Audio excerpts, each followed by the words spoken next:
Round 2 MBBS BDS चा CET सेलकडून result काल जाहीर करण्यात आलेला होता।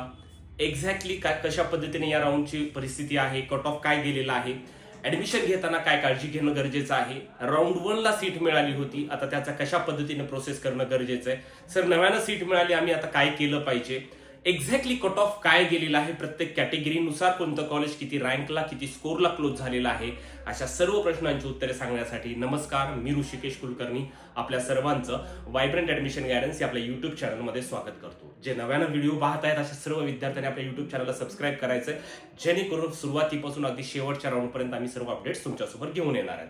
आता आपण तत्पूर्वी बघूया की एक्झॅक्टली कट ऑफ काय गेलेला आहे आणि ज्या विद्यार्थ्यांचा या राऊंडला नंबर लागलाय त्या विद्यार्थ्यांनी काय करणं गरजेचं आहे, ऍडमिशन घेतलं नाही तर फ्री एक्झिट असतं का, किंवा राऊंड 1 ला मिळालेल्या सीट्स आता काय झालेलं आहे, ह्या सर्व गोष्टीचे सर्व डिस्कशन आपण करणार आहे। तत्पूर्वी आपण बघूया की कट ऑफची परिस्थिती कशा पद्धतीने आहे। आता बघा गव्हर्नमेंट कॉलेजचं बघा, या राऊंडला गव्हर्नमेंट कॉलेजचा ओव्हरऑल कट ऑफ कशा पद्धतीने क्लोज झालेला आहे बघा। आता जनरल कॅटेगरीमध्ये बघा, जनरल कॅटेगरीमध्ये इथे तुम्हाला दिसत असेल क्लोज झालेला आहे 506 मार्क्सला, त्या विद्यार्थ्याचा स्टेट रँक आहे 3640 आणि ऑल इंडिया रँक आहे 45122, वुमन मध्ये 507 आणि state rank all India rank. SC category 428 ला क्लोज झालेला आहे, ठीक आहे, SC category 428, ST category 341 government साठीचं बोलतोय मी, विजय कॅटेगरी 484, NT1 465, NT2 501 मार्क्सला क्लोज झालेला आहे गव्हर्नमेंट कॉलेज, NT3 507 मार्क्सला, ओबीसी 504 आणि SCBC 503 व EWS क्लोज झाले 488 स्कोरला, त्या विद्यार्थ्याचा स्टेट रँक आहे 5561 आणि ऑल इंडिया रँक आहे 66976, ठीक आहे। अशा पद्धतीने गव्हर्नमेंट कॉलेज हे क्लोज झालेले आहे। आता सेमी गव्हर्नमेंट कॉलेज कशा पद्धतीने क्लोज झालेले आहेत तर ते देखील आपण इथे कव्हर करूया, ठीक आहे। आता इथे बघू शकता तुम्ही सेमी गव्हर्नमेंट कॉलेजचं, तर ओपन कॅटेगरी 476 ला क्लोज झाले, त्या विद्यार्थ्याचा स्टेट रँक आहे 6971 आणि ऑल इंडिया रँक आहे 82858, एससी कॅटेगरी 420 मार्क्सला क्लोज झालेला आहे semi government MBBS, ST category 328 मार्क्सला क्लोज झालाय, विजय 463, त्या विद्यार्थ्याचा स्टेट SML रँक आहे 8567, ऑल इंडिया रँक आहे 1,01,375, ठीक आहे। NT1 क्लोज झाले 442, वुमन्स मध्ये 443, NT2 476, NT3 476, ओबीसी 475 आणि SCBC 475, त्या विद्यार्थ्याचा स्टेट रँक आहे 7064 आणि ऑल इंडिया रँक आहे 83840। अशा वुमन्सचा पण आहे। ही पीडीएफ मी आपल्या ग्रुपमध्ये शेअर करतो, आपल्या टेलिग्राम चॅनलला शेअर करतो, टेलिग्राम चॅनलची लिंक डिस्क्रिप्शन मध्ये दिलेली आहे, तिथून जाऊन तुम्ही सर्व पीडीएफ डाउनलोड करू शकता। आता आपण डिस्कस करूया ज्या विद्यार्थ्यांचा नंबर लागला त्यांनी काय केलं पाहिजे आणि ज्यांचा लागला नाही त्यांनी देखील काय केलं पाहिजे, आता याचं थोडंसं आपण आता डिस्कशन करणार आहे। आता बघून घ्या, आता हा होता राऊंड 2, ठीक आहे।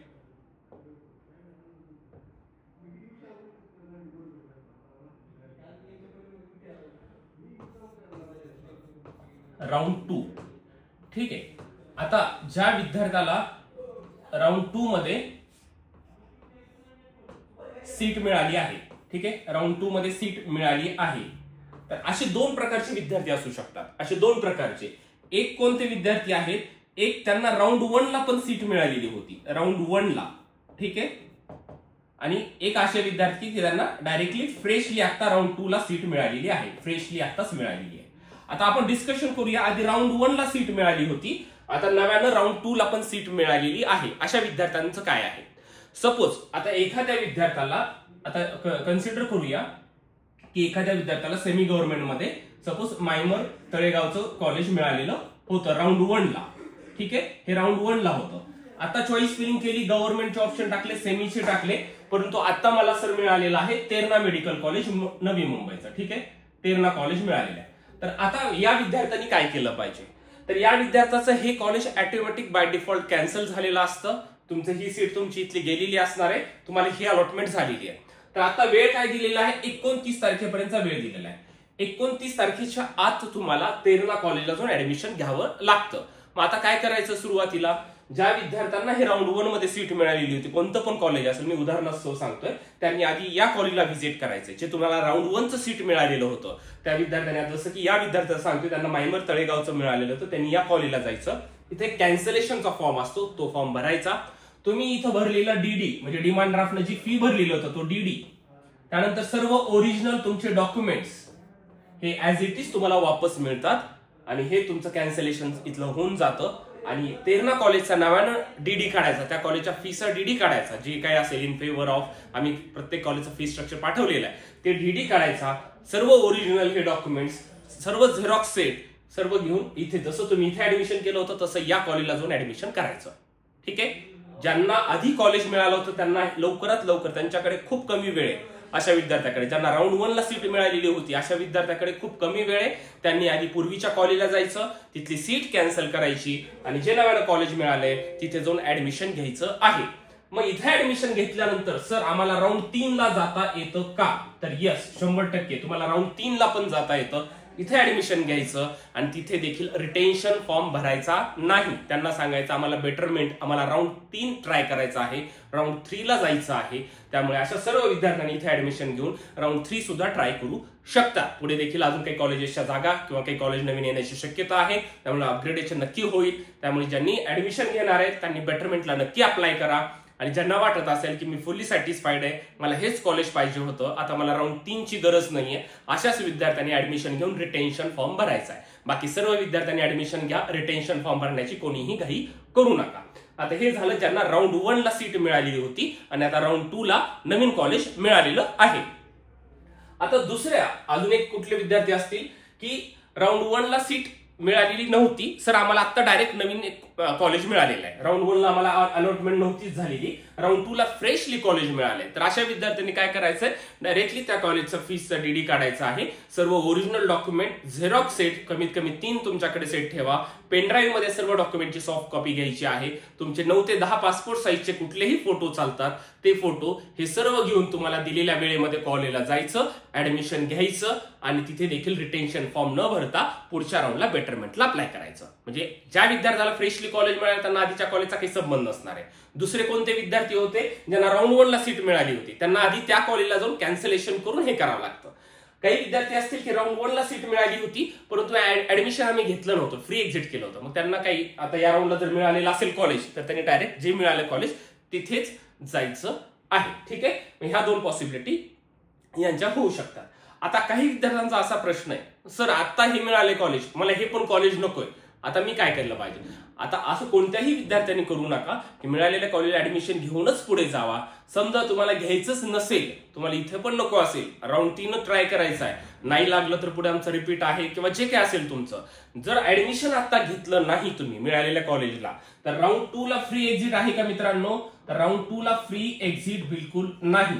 आता जर तुम्ही ऍडमिशन घेतलं नाही तर तुम्ही या प्रोसेसच्या बाहेर जाणार, या प्रोसेसच्या बाहेर जाणार आणि तुम्हाला राऊंड 3 जर अटेंड करायचा असेल, राऊंड 3 अटेंड करायचा असेल तर राऊंड 3 च्या वेळेस एक न्यू रजिस्ट्रेशन चालू होतात. न्यू रजिस्ट्रेशन, जसं तुम्ही राऊंड 1 च्या आधी न्यू रजिस्ट्रेशन 1000 रुपीज फी भरून तुम्ही केलेलं होतं, तसं तुम्हाला नव्यानं रजिस्ट्रेशन राऊंड 3 ला करावं लागेल. डबल एकदा पुन्हा फी भरावी लागेल आणि डबल पुन्हा अवेलेबल ज्या सीट्स आहेत त्या सीटसाठी तुम्ही एलिजिबल असणार आणि मग तुम्ही प्रोसेसमध्ये येणार.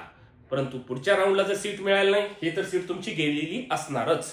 त्यामुळे ऍडमिशन घेऊन पुढे जावा, ऍडमिशन न घेता कोणच असं प्रोसेस करू नका. आणि जर एखाद्या विद्यार्थ्यानं केलंच तर त्याला डायरेक्ट चॉईस फिलिंग करता येत नाही, तो विद्यार्थी प्रोसेसच्या बाहेर गेलेला असतो. जे विद्यार्थ्यांना नंबर लागून ऍडमिशन घेणार नाहीयेत अशा सर्व विद्यार्थ्यांनी लक्षात ठेवायचंय, त्यांना राऊंड 3 ला नव्यानं आधी रजिस्ट्रेशन चालू होतं, ते रजिस्ट्रेशन करावं लागतं, डॉक्युमेंट अपलोड करावे लागतात, फॉर्मची फी भरावी लागते आणि मगच त्यांना चॉईस फिलिंग करता येत असते. त्यामुळे हे देखील विद्यार्थ्यांनी लक्षात घ्यायचं आहे. ज्यांना कॉलेज मिळालंय त्यांना राऊंड 1 ची सीट होती, त्यांनी ती कॅन्सल ऑटोमॅटिक झालेली आहे, त्या कॉलेजला जायचं, तिथली प्रोसेस कंप्लीट करायची, नव्यानं जे आता राऊंड 2 ला कॉलेज मिळालं तिथे ऍडमिशन घ्या. ज्यांना फ्रेशली कॉलेज मिळाले त्यांनी डायरेक्ट कॉलेजला जाऊन ऍडमिशन घ्यायचं आहे. ऍडमिशन घेणं म्हणजे कॉलेजच्या फीसचा डीडी काढायचा आहे, ओरिजिनल डॉक्युमेंट घेऊन जायचे आहे, झेरॉक्स सेट घेऊन जायचंय, पेनड्राईव्ह मध्ये सॉफ्ट कॉपी घेऊन जायची आहे, कमी जास्तीला एखादं चेकबुक पण सोबत ठेवा पालकांनी आणि तिथे जाऊन ऍडमिशन घ्या. आणि पुढच्या राऊंडला जायचं असेल तर बेटरमेंटला अप्लाय करा, म्हणजे रिटेन्शन फॉर्म भरू नका. राऊंड 3 ला सुद्धा सर्व विद्यार्थ्यांना जाता येतं. काही विद्यार्थ्यांचा पालकाचा असा संभ्रम आहे की राऊंड 2 च्या नंतर आता आम्हाला पुढे जाता येत नाही, असं बिलकुल नाहीये. राऊंड 1 पासून राऊंड 2 ला अपग्रेडेशन आहे, राऊंड 2 पासून राऊंड 3 ला अपग्रेडेशन देखील आहे. ठीक आहे, आता हे पण झालं. सर आता मला राऊंड 1 ला सीट मिळालेली होती, राऊंड 1 ला सीट मिळालेली होती. ठीक आहे, आणि आताच्या कालच्या या राऊंड 2 च्या रिझल्ट मध्ये तिथं आलंय की नो चॉईस अवेलेबल असं लिहून आलेलं आहे. तर मी काय केलं पाहिजे? ज्या विद्यार्थ्यांना राऊंड 1 ला सीट होती आणि ज्यांना आता राऊंड 2 ला सीट मिळाली नाही, म्हणजे याचा अर्थ काय? नो चॉईस अवेलेबल म्हणजे अपग्रेडेशन नाही झालं तुमचं, पूर्वीचंच कॉलेज राहिलेलं आहे. तर या विद्यार्थ्यांना त्या कॉलेजला डबल जायची गरज नाही, तुमची सीट ऍज इट इज तीच राहिली. ठीक आहे, ही राऊंड 1 ची सीट तुमच्याकडे आहेच. जर इथं मिळाला असतो कॉलेज तर ही सीट कॅन्सल झाली असती, परंतु तुम्ही इथं जाऊन ऍडमिशन सर्व गोष्टी घेतलेल्या आहेत, सर्व प्रोसेस केलेली होती, इथं डीडी डॉक्युमेंट्स तुम्ही जाऊन सबमिट केलेले आहे. राऊंड 2 ला सीट मिळाली नाही तरी पण तुमची ही सीट तुमची ऍज इट इज तशीच राहणार आहे.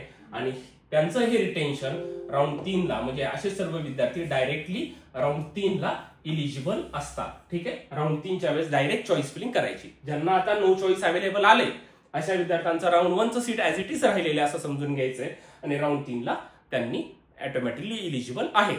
किंवा ज्यांना वाटत असेल की मला राऊंड 1 च्या कॉलेजला रिटेन्शन भरून टाकायचं आहे सर, मला राऊंड 3 अटेंड करायचं नाही, तर अशा विद्यार्थ्यांना मात्र त्या कॉलेजला जावं लागतं आणि रिटेन्शन फॉर्म सबमिट ज्यांना करायचं ते करू शकतात.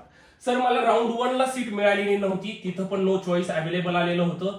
राऊंड 2 ला सुद्धा मला सीट मिळाली नाही, नो चॉईस अवेलेबल आलेलं आहे. तर आता मी काय केलं पाहिजे? तर अशा सर्व विद्यार्थ्यांनी राऊंड 3 ची चॉईस फिलिंग करायची आहे डायरेक्टली. ठीक आहे, ज्यांना राऊंड 1 ला पण नो चॉईस अवेलेबल आहे, राऊंड 2 ला पण नो चॉईस अवेलेबल आहे, याचा अर्थ असा आहे की मार्क्समुळे किंवा तुमच्या रँकमुळे तुम्हाला कॉलेज मिळालेलं नाहीये, अशा विद्यार्थ्यांना सीट मिळाली नाहीये, अशा विद्यार्थ्यांनी डायरेक्ट आता राऊंड 3 ची वाट बघायची आहे आणि राऊंड 3 मध्ये सर्व विद्यार्थ्यांनी चॉईस फिलिंग करू शकतात.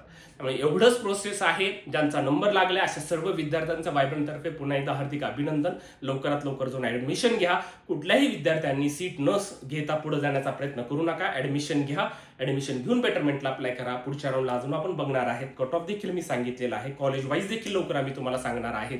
त्यामुळे लवकरात लवकर ज्यांचा नंबर आधी ज्यांना पूर्वीचं कुठलं तरी कॉलेज मिळालं होतं अशा विद्यार्थ्यांकडे टाइम खूप कमी आहे, त्याच्यामुळे सर्वांनी लवकरात लवकर आधीचं कॉलेज कॅन्सल करून नव्यानं डीडी काढा. किंवा जे विद्यार्थी किंवा पालक नव्या मिळालेल्या कॉलेजचा आधी डीडी काढू शकत असतील त्यांनी लवकरात लवकर आधी डीडी काढून घ्या, कारण की मध्ये पुन्हा सुट्ट्या आहे. मग आधी डीडी काढला पूर्वीचं कॉलेज कॅन्सल करण्याच्या आधी तरी देखील चालत असतं, परंतु प्रत्येकाने आपापल्या ह्याच्यानुसार लवकरात लवकर हा निर्णय घ्यायचा आहे आणि मिळालेल्या कॉलेजला लवकरात लवकर जाऊन ऍडमिशन घ्यायचं. जर काही अडचणी आल्या तर वायब्रंटच्या आपल्या लातूर, बीड, बारामती, नांदेड, पुणे आणि छत्रपती संभाजीनगरच्या ब्रांचला तुम्ही कॉन्टॅक्ट करू शकता. त्यांचे सर्व डिटेल्स मी कमेंट सेक्शन मध्ये दिलेले आहेत, किंवा कमेंट सेक्शन मध्ये मला एखादा तुमचा प्रश्न सांगा, त्यावर नवीन व्हिडिओ बनवण्याचा मी प्रयत्न करणार. मित्रांनो, थँक्यू सो मच.